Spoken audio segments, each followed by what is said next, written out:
Hello there. आज का जो हमारा टॉपिक है वो पावर सेक्टर है। अब ये पावर सेक्टर किसको कहते हैं? तो पावर सेक्टर से मुराद की जो हमारी बिजली जनरेशन है वो उसके मुतालिक, ठीक है। और पावर सेक्टर क्यों ज़रूरी है, तो अगर मैं आपको बताऊं कि जो हमारी बॉडी है उनमें ना ब्लड जो है वो एनर्जी है। ब्लड अगर नहीं है जिस्म में तो हमारा जिस्म फंक्शन नहीं करेगा, वो डेड हो जाएगा। तो जो मॉडर्न इकोनॉमीज है अगर उसमें देखें तो इंडस्ट्रीज चलती है और हमारे घर में लाइट्स चलते हैं। आप जिस फ़ोन और मोबाइल लैपटॉप से ये वीडियो देख रहे हैं तो वो भी कुछ ना कुछ एनर्जी से चलती है। जैसे हम खाना खाते हैं तो जो लाइट है वो भी अपना खाना खाती है, बिजली खाती है। और जो हमारी इंडस्ट्रीज़ है वो अगर उसमें मैकेनिक्स चल रहे हैं, ठीक है, उनका सारा फंक्शन कर रहा है तो उनको कुछ ना कुछ एनर्जी चाहिए होती है। तो वो एनर्जी उनको इलेक्ट्रिसिटी के फॉर्म में मिलती है। तो जो इकोनॉमी है अगर उसमें जो आपका पावर सेक्टर है ये नाकाम हो गया, ये कमज़ोर हो गया, जैसे कि पाकिस्तान का जो सेक्टर है वो हम पढ़ेंगे, वो थोड़ा इश्यूज है उसमें, तो उससे आपकी पूरी की पूरी इकोनॉमी डिस्टर्ब होती है। आपने देखा होगा कि जो जब 2022 में रशिया यूक्रेन वॉर शुरू हो गई तो जो रशियन सप्लाई थी एनर्जी की यूरोप को, तो वो मिलना बंद हो गई। उनकी इकोनॉमीज बहुत बुरी तरह इफेक्ट कर गई। वहाँ पे उनकी जो इकोनॉमीज है स्पेशली जो जर्मनी है वो डिक्लाइन कर गई। उसमें बहुत ज़्यादा फैक्ट्रीज जो है वो बंद होने लगी। इसी तरीके से पाकिस्तान में जो एनर्जी सेक्टर है उसमें थोड़े नहीं बहुत ज़्यादा मसले मसाइल है। जो हमारी अभी जिस लाइट से मैं आप ये लाइट मुझ पे आ रही है ये मैंने सोलर से जलाया हुआ है। तो आपको इससे भी अंदाज़ा हो सकता है कि पाकिस्तान में ना एनर्जी की जो सेक्टर है उसमें मसले मसाइल है। तो आपको थोड़ा बहुत अंदाज़ा हो गया होगा कि जो एनर्जी सेक्टर है उसका मतलब क्या है और ये क्यों ज़रूरी है। ये टॉपिक बहुत ज़्यादा इम्पोर्टेंट है फॉर एग्जाम्स, ठीक है। अगर इससे डायरेक्टली क्वेश्चंस नहीं आते तो इनडायरेक्टली इससे क्वेश्चंस आ सकते हैं। ये रिलेट करता है इकोनॉमी के साथ, ये इंडस्ट्रियल सेक्टर के साथ रिलेट करती है, ये एग्रीकल्चर के साथ रिलेट करती है, ये जो हमारी पॉलिसी मेकिंग है उसके साथ रिलेट करती है। अगर डायरेक्टली इस पर क्वेश्चन नहीं आता, जो कि मोस्टली आता है, तो इनडायरेक्टली आप इस टॉपिक को इकोनॉमी के साथ, एग्रीकल्चर के साथ, इंडस्ट्रीज के साथ और भी बहुत सारे जो टॉपिक्स हैं उस पर आप लिंक कर सकते हैं। तो जो हमारी पावर सेक्टर है जिनमें हम बिजली बनाते हैं तो वो एक सोर्स से हम नहीं बनाते, उनके सोर्सेस डिफरेंट है। अब इन सोर्सेस से आपको भी पता चल जाएगा कि जो हमारी पावर सेक्टर है उसमें कितनी तक़वियत है, वो हमारे लिए वो हमारे लिए अच्छा है, अच्छा साबित होगा कि नहीं होगा। तो जो एनर्जी मिक्स है उसका मतलब है कि जो हमारी पावर सेक्टर है उसमें कितनी सोर्स कहाँ से आती है। सपोज मैं ये बिजली जनरेट करता हूँ, ये लाइट जो है मैंने सोलर से लगाया हुआ है, ये फ़ोन मैंने जनरेटर से चार्ज किया होगा, और जितनी इस कमरे में और लाइट्स है, पंखे होंगे, वो शायद मैं जो वापटा है मुझे बिजली देती है तो मैं उनसे जलाता हूँ। तो मेरा एनर्जी मिक्स क्या हो गया कि जो जनरेटर है वो भी मुझे एनर्जी देती है, और जो सोलर सिस्टम है वो भी मुझे बिजली देती है, और जो वापडा है वो मुझे बिजली देती है। ये सारे मेरे सोर्सेज हो गए, तो उनको कहेंगे हम एनर्जी मिक्स। तो जो पाकिस्तान का एनर्जी मिक्स है आपको मैं बताऊं तो जो थर्मल है, थर्मल में आता है थर्मल में आपका आता है ऑयल और गैस, कोल, इससे आप जो है बिजली जनरेट करते हैं। तो आपको मैं बताऊं कि ऑयल को जला करके, गैस को जला करके हम 58% बिजली जनरेट करते हैं। जो हमारा नेशनल ग्रिड है, नेशनल ग्रिड मतलब कि जहां पे सारे मुल्क की बिजली आती और डिस्ट्रीब्यूट हो जाती है, तो उसमें आपको पता है जो थर्मल से हम बिजली जनरेट करते हैं दैट इज 58। हमारी जो नेशनल ग्रिड है, जो हमारी इलेक्ट्रिसिटी बनती है पाकिस्तान में, तो 58% हम ऑयल को जला करके जलाते हैं। अब इसको हम मज़ीद पढ़ेंगे कि जो ऑयल है उसको क्यों हम इतना यूज़ करते हैं, वो को पता चल जाएगा। लेकिन अभी ना अच्छा, एक और स्टेट में लिखता हूँ, फिर आपको अंदाज़ा हो जाएगा कि जो हाइड्रो पावर है, आपको पता है इसकी जो कंट्रीब्यूशन है नेशनल ग्रिड को, इससे हम कितनी बिजली बनाते हैं, तो इट इज ओनली 25%। अब ये जो हाइड्रो पावर है उसमें डैम्स आते हैं। जो हम डैम से बिजली बनाते हैं वो सिर्फ और सिर्फ 25% हम बिजली इनसे जनरेट करते हैं। अब आपको एक मशहूर जुमला जो है वो कहीं सूबों से आपने सुना होगा। मैं खुद केपी से हूँ, तो यहाँ के लोग क्या कहते हैं आपको पता है कि जितनी भी डैम्स है वो हमारे सूबे में है, जो बिजली है वो यहाँ से जनरेट की जाती है और हमें महंगे दामों जो है बिजली देते हैं और मुल्क को वो सस्ती बिजली देते हैं। तो मैं आपको बताऊं तो सिर्फ और सिर्फ 25% जो है वो बिजली हम डैम से जनरेट करते हैं, बाकी 58% हम ऑयल जला करके बिजली जनरेट करते हैं।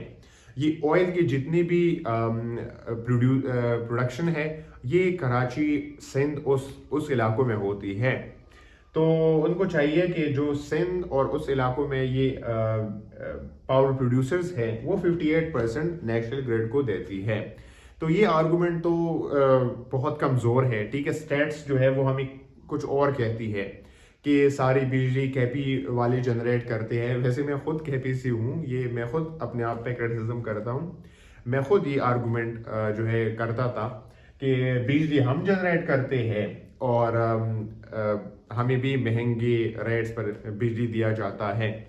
जो कॉस्टली बिजली है वो हम पढ़ेंगे, वो ये जो ऑयल है वो कॉस्टली है, दैट्स वाई हमारी जो एनर्जी है वो कॉस्टली हमें पड़ती है।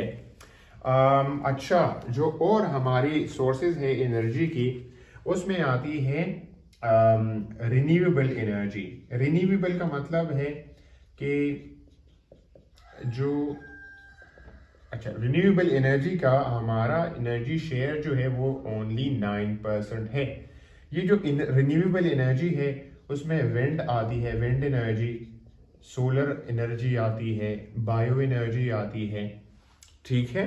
जो हमारी विंड है इसको हम विंड टर्बाइंस जो है वो लगाते हैं, और ये विंड जहाँ पे तेज होती है, अगर आप कराची से है या कराची को आप गए हुए हैं या फिर बलूचिस्तान है या फिर आप बलूचिस्तान गए हुए हैं, तो वहाँ के साहिलों पर, कोस्टल एरियाज पर बहुत ज़्यादा तेज विंड होती है।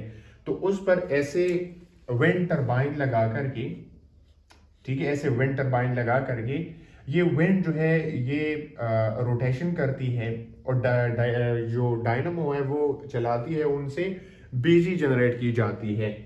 सोलर आपके घर में भी होगा, मेरे घर में भी है, आपने देखा होगा ऐसे जो शीशे लगाए जाते हैं, ऐसे वो ग्रीन ब्लू जैसे, इनसे पावर जनरेशन।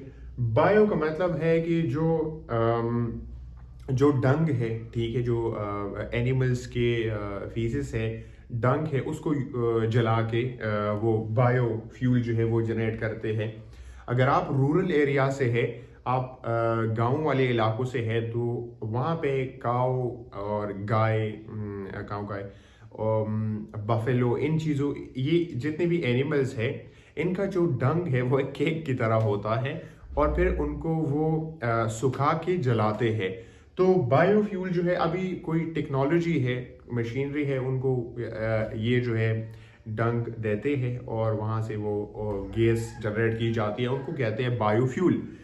तो हमारी जो रिन्यूएबल एनर्जी है उनसे हम 9% जो है वो सिर्फ और सिर्फ 9% हम बिजली जनरेट करते हैं। अब पाकिस्तान में एक और चीज़ है वो न्यूक्लियर एनर्जी। हमारे पास जो है न्यूक्लियर बम जो है वो बहुत बड़ा है, लेकिन हम इससे सिर्फ और सिर्फ 8% बिजली जनरेट करते हैं, एनर्जी जनरेट करते हैं।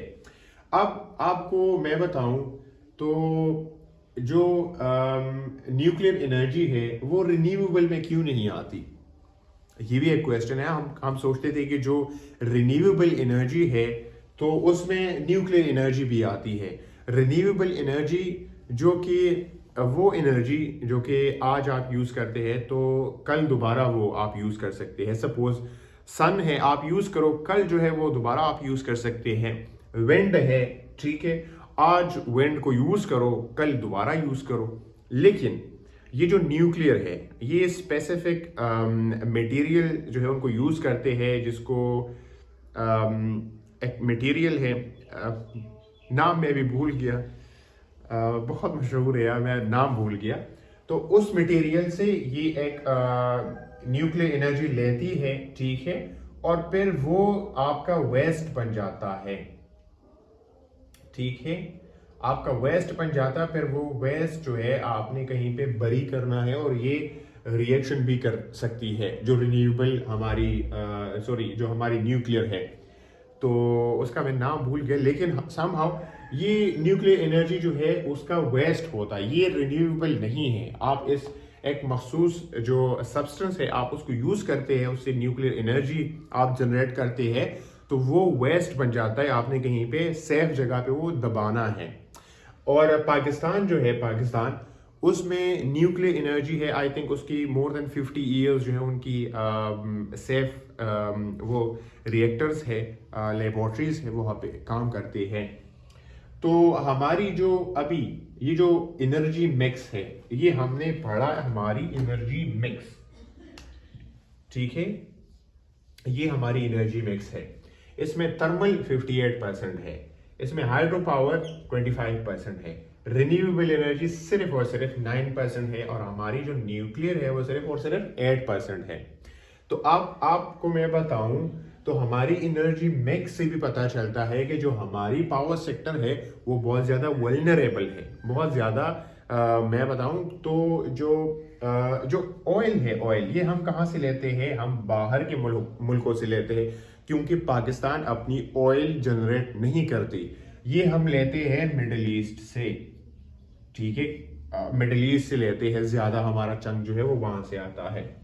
और आपको मैं बताऊं तो हमारी पाकिस्तान में ना ट्रेड डेफिसिट है। ट्रेड डेफिसिट का मतलब है कि हमारी जो एक्सपोर्ट्स है वो ज्यादा है, सॉरी, जो हमारा एक्सपोर्ट्स है वो कम है, और जो हम बाहर से चीजें खरीदते हैं, इंपोर्ट्स है, वो ज्यादा है। तो जो ऑयल है वो हम इंपोर्ट करते हैं। तो इस ऑयल ने हमारी जो ट्रेड डेफिसिट जनरेट की हुई है, क्योंकि हमारी जो सारी एनर्जी है उसमें 50 मतलब 60%, हर मतलब ये बहुत ज्यादा नंबर है 58%, आप वो ऑयल जला करके जनरेट करते हो। तो जो हमारी एनर्जी है उसका ज्यादा रिलायंस ऑयल पर है। अगर मैं और सादा अल्फाज में कहूँ तो हमारी जो एनर्जी है उसका ज्यादा और ज्यादा इन्हिसार मिडल ईस्ट पर है। अगर मिडल ईस्ट में सब कुछ सही रहा तो ठीक है, हमारी एनर्जी वो ठीक चलती रहेगी, हमारा एनर्जी सेक्टर जो है वो हम ऑयल इंपोर्ट करते रहेंगे। मगर अगर ये जो मिडल ईस्ट है इसको टर्मोइल रीजन भी कहते हैं, बहुत ज़्यादा वहाँ पे मसले मसाइल होते हैं। आज भी जो है वो हूतीज़ पर अमेरिका ने हमला किया हुआ है और वो मिडल ईस्ट में है। तो अगर वहाँ पे कोई जंग छिड़ जाती है, वहाँ पे कोई भी मसला आ जाता है, तो हमारी पूरी की पूरी इकोनॉमी जो है उसको दचका लग सकता है। मैंने शुरू में आपको बताया था कि जो हमारी एनर्जी सेक्टर है, पावर सेक्टर है, पूरी की पूरी इकोनॉमी उस पर रिलाई करती है। अगर हमारी पावर सेक्टर ठीक है, अगर हमारी पावर सेक्टर जिसको मैं ब्लड कहता हूँ, ब्लड फॉर द इकोनॉमी, अगर हमारी इकोनॉमी का ब्लड ठीक है तो हमारी इकोनॉमी भी ठीक चलती रहेगी। अगर हमारी इकोनॉमी का ब्लड इधर उधर हो गया, ब्लीडिंग हो गई, ब्लड उसको सही से नहीं मिला, तो हमारी इकोनॉमी डेड हो सकती है। So that was it for today and see you next time.